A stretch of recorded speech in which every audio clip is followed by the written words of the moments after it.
So now that we haven't looked at all the sources here, but once you've looked at all your sources and you've used this 4-step process for all 6 or 7 sources that are given to you, you've identified main ideas, you've identified positions, then you're going to choose your position that you are going to argue in your essay. And you want to choose whatever position you feel that you can argue most effectively given the evidence that you were provided. Not most effectively because you like it better or because you agree with it more, but most effectively with the evidence that you're given. Right? Whichever one has more evidence or has more useful evidence or has evidence that you can incorporate easier, that is the position you want to choose. And you want to ask yourself these 2 questions. What position do most of the sources support? And do I have at least 3 sources that I can use for the position I've chosen, right? This is really important because you need to use 3 sources. So if you choose a position but you don't have 3 sources to support it, you're in trouble.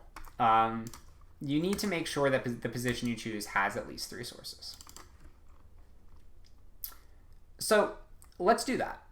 Let's choose a position for this wind turbine prompt. However, before we do that, we need to look at the remaining 3 sources here. So, or the remaining 2 sources here. Sorry, we looked at the image and we looked at the charts and graphs and we looked at the 2 written ones. So we have 2 sources left. I am going to give you guys a little bit of time. Well, I'm not going to give you time. You can pause. But I want you guys to look over these 2 sources, use the 4-step process in these 2 sources, identify the main idea and position, and then once you've done that, consider all 6 sources, consider all the evidence that's available to you, and choose a position to argue for the prompt. And then once you've chosen a position, write a thesis statement for that position. I am going to stay on this screen for like 5 seconds. So if you want to work on this source, you're going to want to pause the video somewhere around here so you can kind of see it on your screen. I'll leave this up for another couple of seconds, give you time to pause. Here is source E, the final source, and then I've also put the prompt here on this screen in case you need to look back at the prompt. So if you're working on source E, you're going to want to pause it now. And then after this, I'll quickly scroll up to the other sources so you guys don't have to go back in the video. So let's go to source B. Here is source B. If you want to look at source B, you're going to want to pause the video now. Here is source C. If you want to work on source C, you're going to want to pause the video now. Here's source F. If you want to look at source F, again, now's your time to pause. And here's source A. If you want to look at source A, now's your time to pause. Okay, so go ahead, look at these last 2 sources, and with these last 2 sources and the previous 4 sources, come up with a position and write a thesis statement for that position. And then when you're done, resume the video and we'll talk about it. Okay. So before we actually talk about the position, let's talk about these last 2 sources. Source D, Blowin' in the Wind, Texas Ranchers Turn to Turbines by Hal Brown, published in the Environmental Magazine, Volume 19, blah, blah, blah, blah. The following is excerpted from an article in a magazine that features articles on environmental issues. In sun-seared West Texas, oil and gas producers have driven the regional economy since the mid-1920s. Now there's a new player in town. Electricity-generating wind turbines. The turbines are sprouting by the hundreds on the low mesas that dot the desert landscape. Now we'll go to the last paragraph. Woodward, who has both wind leases and oil leases on his ranch between McCamey and Fort Stockton, says there's room enough for both. There are 243 of the big wind turbines turning on Woodward Mesa. He gets a 6 to 8% royalty payment on the power the turbines make. We're just living off the land and whatever else we can do. We're glad to have them, he says. Okay, now we can read the first sentences of our body paragraphs. Looks like we have some short ones here, so maybe we won't read all of these, but we'll see. Wind turbines came to the small West Texas town of McCamey with the Millennium. There are 3 things you're going to have to find, says Neil James, production manager for the FPL wind operations around McCamey. McCamey, population 1,600, has always been blessed with petroleum resources, but the oil business boom and burst cycles have taken their toll. Wind power has restored McCamey's economy. Federal tax credits, coupled with a Texas mandate requiring that a percentage of electricity come from green power producers, have spurred development. Okay, I'm going to go ahead and stop here. I'm going to say the main idea has something to do with wind turbines producing economic benefits or financial benefits, something having to do with money here. And I am going to say that the most important factor is whether or not the wind turbines will create economic benefits. Something to do with money, something to do with cost is the position, or the most important factor for this one. So yeah, the position for this one.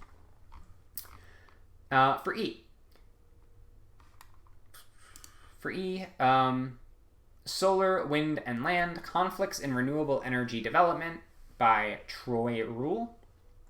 The following is excerpted from a recent scholarly book. Without question, the gargantuan wind turbines installed in today's commercial wind farms can materially alter a landscape's appearance. Modern utility-scale wind turbines commonly exceed 400 feet in height, towering well above any other buildings or structures in their vicinities and tall enough to be seen from several miles away. Even in rural areas where population densities are relatively low, turbines can impose significant costs by disrupting territorial views for local residents who may have grown attached to an area's existing natural backdrop. The presence of turbines continues into the night, when turbine safety lighting, often required under federal aviation laws, flashes across an otherwise pristine evening sky. Okay, the last one, unable to camouflage or shrink the size of utility-scale wind turbines, wind energy developers must often find ways to assuage I don't know how to pronounce that word, but it means something like to kind of calm them down or appease them. Local concerns about the potential visual impacts of these enormous devices. Developers' ability to do so depends in part on local residents' subjective views about the attractiveness of the turbines themselves. Indeed, wind turbines are no different from any other structure in that their beauty or ugliness ultimately rests in the eye of their beholder. Some scholars have suggested that wind farms could and should be more commonly viewed as works of art. Citing the widespread depiction of windmills in notable 17th century Dutch paintings and the large-scale environmental art projects of famous artists such as Krzysztof Javachev, they argue that commercial wind energy projects should be perceived as artistic creations rather than industrial blight. And then the first sentence of the other paragraphs, unfortunately, only so much can be done to disguise commercial wind turbines from view. Installing smaller, shorter turbines to make them less conspicuous to neighbors is also rarely a viable option. Alright, so I think the main idea here has something to do with the fact about wind turbines being ugly, or about people that live near wind turbines not liking them, or thinking that they're ugly, or that they make the landscape look bad, something along those lines. And because of that, I think the position is that the most important factor has to do with appearance, or has to do with the way that they look, or the way that they impact people that live nearby. So, time to choose a position. I'm going to go back here because I have a little bit of space under here, and I am going to copy and paste over the two possible positions that I came up with.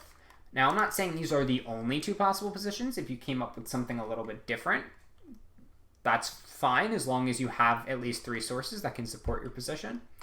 But these are kind of the two that I thought would work the best here. Let me make this a little bit bigger. Okay, so the first one is that the most important factor is efficiency, or energy production, or results, or cost benefit. Something to do with how much energy they're able to produce, something to do with how much energy they're able to produce compared to how much they cost, something like that. Something dealing with kind of numbers and energy and money and costs and efficiency. And that's supported by sources B, D, and F. And then the other position that I came up with as something that you could possibly choose is that the most important factor is the effect on people living nearby or altering the area, or the most important factor is like the proximity to people. And that is supported by sources A, C, and E. Right? These 3 talked about, A was, I think, the image of the turbines, so you could see how they look. You could kind of use that in a couple different ways. C was talking about the health effects, and then E was talking about them being ugly. And then B was the one that talked about how much energy they're able to produce. D was the chart and graph, I think, that talked about, oh no, D was this one right here. F was the chart and graphs, I think, right? Yeah, F was the one that talked about how much energy how efficient they are versus how much they cost. And then D here was the one about how they had economic benefits for the people in Texas. Those are the two I came up with. If you came up with something a little bit different, as long as you have at least 3 sources, you're probably fine. Okay, so we've read all the sources. We've identified the main idea and position of the sources. We've chosen a position. We've written a thesis. Now let's talk about how to use the sources for the rest of our essay. Because, the thesis is just one part, right? We need body paragraphs, we need conclusions here. And the sources are going to be present throughout the entire thing, right? The sources are the foundation of our essay. They have all of the information that we're going to use as evidence and for our claims as well. So when we are writing our claims, we need to keep in mind that the claims have to be able to be supported by evidence from the sources, right? All of our evidence comes from the sources. Our claims need to be supported by evidence. Therefore, our claims need to be something that can be supported by the sources. So because of that, because we're supporting our claims with the sources, it's better to identify evidence from the sources first and then come out with a claim based on the evidence, right? With the argument essay, we can come up with the claim first because we can just think of evidence. We can pull evidence from anywhere in our brain. We have a finite amount of evidence here. We only have so much evidence that we can use. So we kind of want to work backwards and develop our claim based on the evidence. The claim is still going to come first when we're writing it, right? We're still going to state our claim and then support it with evidence in the essay. But if we know the evidence first that we're going to use, we can kind of create a strong relationship between our evidence and our claims. So return to the sources that you've already marked as supporting the position that you chose, right? That's the reason why we write the position down.